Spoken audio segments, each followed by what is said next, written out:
orang tua ana sudah meninggal dunia.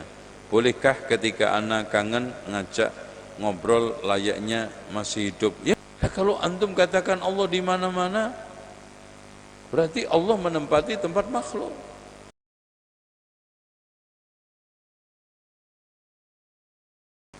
Anak ingin bertanya Ustadz, bagaimana cara kita memberitahu kepada teman kita yang suka ikut majelis di Facebook? Ya antum nggak salah secara umum orang belajar, orang mencari tambahan dari sosmed, medsos. Tapi antum arahkan, antum sadarkan, antum beritahu. Mencari ilmu itu tidak bisa didapat kecuali hadir di majlis ta'lim, majlis zikr, halaqatul zikr. Ya. Karena bedanya jauh. Antum kalau sekarang melihat atau mendengarkan radio, TV, YouTube, antum tidur nggak ada yang negor. Kalau di majlis ditegur. Dan fokus, konsen, bisa bertanya kalau nggak paham. Antum di YouTube tanya sama siapa? Ya, itu. Apa perbedaan wali menurut Islam dan wali menurut pemahaman? Nah, nanti kita akan bahas siapakah wali Allah. Ya. Kapan? Besok ya ada. Antum hadir. Jangan di sini sekarang semua. Enak aja loh. Apa arti dan perbedaan wali menurut bahasa? Insya Allah nanti kita akan bahas.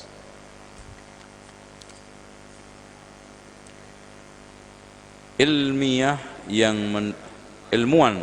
yang meneliti bangkai kapal Nabi Nuh mengatakan bahwa kayunya berasal dari Indonesia. Aduh, memang ada kapalnya Nabi Nuh? Ketemu? Saya tidak yakin kalau kapalnya Nabi Nuh itu masih ada. Karena pertama sudah remuk, sudah lapuk karena sudah berabad-abad. Karena setelah Nabi Nuh, Nabi Ibrahim, Nabi ini. Terus kemudian kita tidak menutup kemungkinan karena sejarah itu seperti dikatakan oleh Profesor Dr. H.M. Rosyidi adalah ilmu dugaan awalnya, menduga. Ya, menduga. Dugaan itu kalau nalar ilmiah ya udah. Tapi secara umum perahunya Nabi Nuh itu panjangnya 300 hasta, lebarnya 50 hasta. Karena bukan hanya memuat Nabi Nuh, seluruh hewan makhluk disuruh ambil sepasang-sepasang oleh Allah. Karena manusianya enggak banyak. Bahkan Allah mengatakan wa ma amana ma'ahu illa qalil, tidaklah beriman bersama Nabi Nuh kecuali sedikit. Menurut Imam At-Tabari yang beriman cuma 4 ya, istri sama 3 anaknya tok. Coba bayangkan Mas, betapa sabarnya Nabi Nuh, dakwah 950 tahun, dakwai 4 orang. Coba bayangin. Dan itu bukan hanya pada tingkatan kesabaran. Allah berikan satu titel, innahu kana abdan syakura, sesungguhnya Nabi Nuh itu adalah hamba yang bersyukur. Masya Allah. Makanya dari sini kita bisa ambil hikmah, dakwah itu bukan mencari orang, dakwah itu bukan ketenaran, dakwah itu ngitung jumlah, tidak.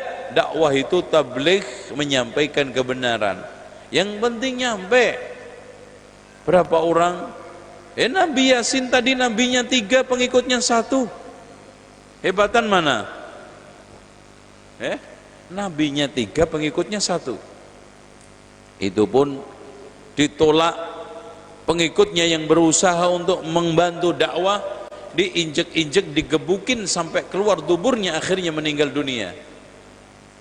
Akhirnya dikatakan oleh Allah, qila dkhulil jannah qala ya laita qaumi ya'lamun bima ghafara li rabbi waj'alani minal mukramin. Ya, itulah dakwah. Dengan demikian dai yang mukhlis, Pak, tidak pernah mengejar popularitas ketenaran, Terkenal nggak terkenal sama saja. Yang penting agama Allah terkenal. Nama dirinya harum atau nggak harum, nggak penting. Yang penting nama Islam harum. Sehingga dia bisa konsisten mengatakan yang benar itu benar, yang salah itu salah, yang syirik syirik, yang haram haram, yang bid'ah bid'ah. Nggak ada basa-basi. Karena dia bukan konversi dengan manusia, tapi konversi dengan surga. Makanya seorang da'i kalau yang dikejar ridha Allah surga, dia akan tegar apapun resikonya.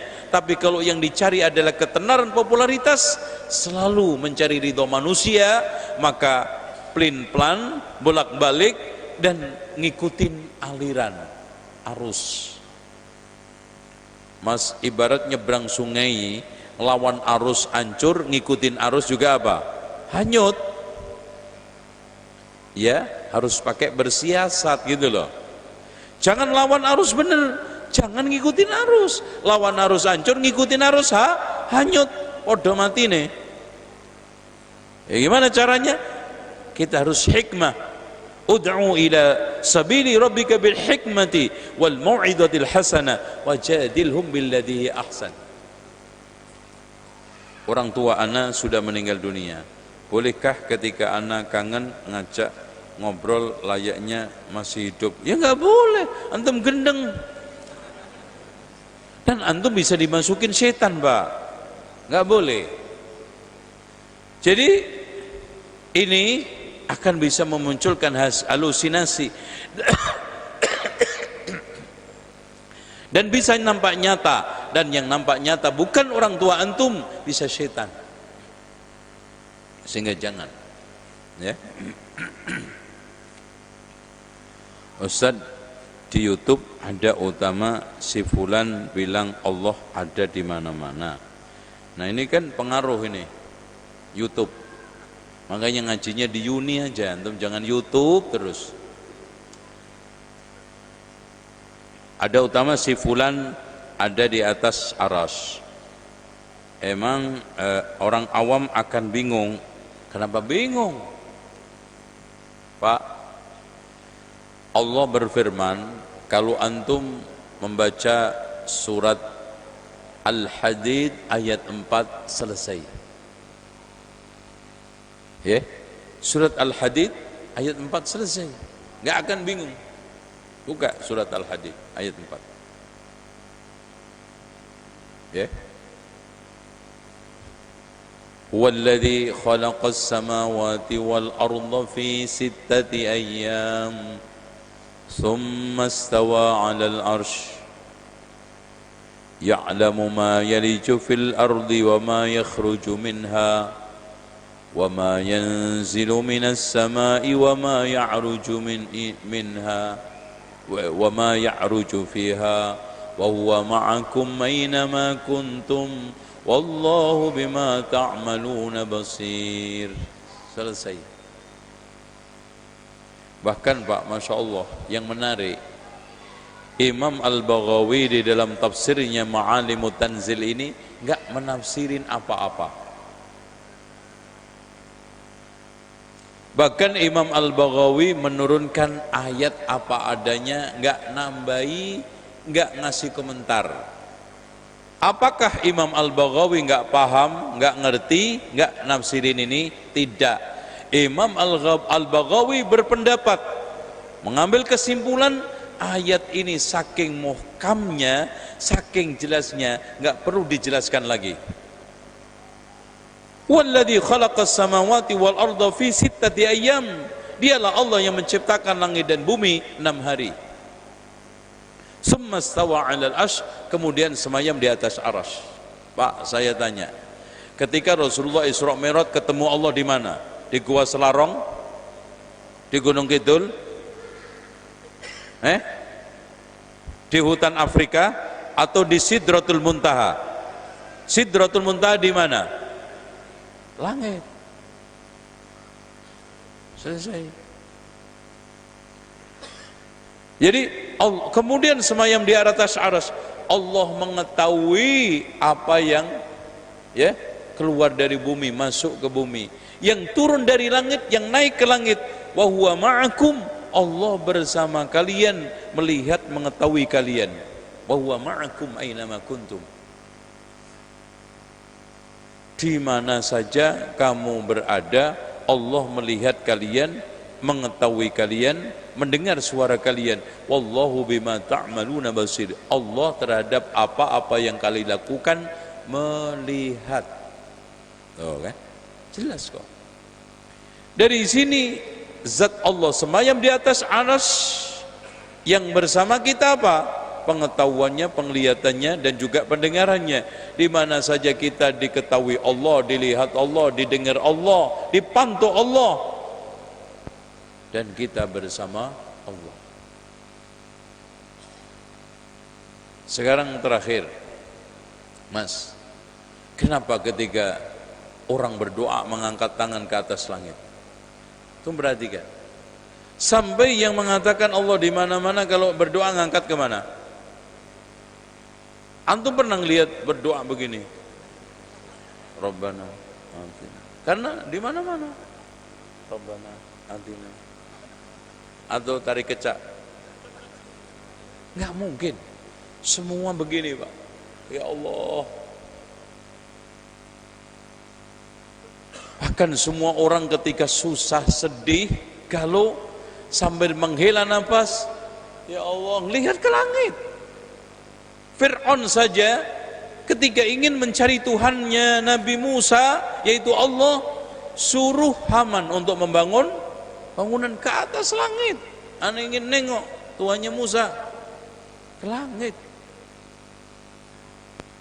Dari sisi dalil Quran, hadis, realita, kenyataan, dan logika menunjukkan Allah itu di atas langit. Ar-Rahmanu 'alal 'arsy istawa. Mas, kalau di mana-mana mosok sih ya Mas, di toilet ada, di masjid ada, di comberan ada. Loh, kalau begitu Allah menempati tempat makhluk dong. Kalau begitu bahaya ini. Nah, kalau antum katakan Allah di mana-mana, berarti Allah menempati tempat makhluk. Bahaya ini. Makanya diri sekalian, umat Islam kalau ditanya Allah itu ada enggak, jawabannya semua hampir seragam, ada. Yang nyeleneh satu aja yang menjawab Allah itu setengah ada dan setengah enggak ada, antara ada dan tidak ada. Bingung sendiri. Allah ada. Nah, mereka berselisih menjadi 4 ketika ditanya. Yang satu menjawab sesuai dengan jawaban Allah dan Rasulnya. Yang paling tahu tentang zat Allah siapa, Pak? Ya Allah sendirilah.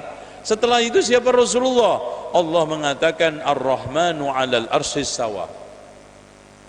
Rasul juga ketika ditanya oleh budak, tanya kepada budak, Aina Allah? Di mana Allah?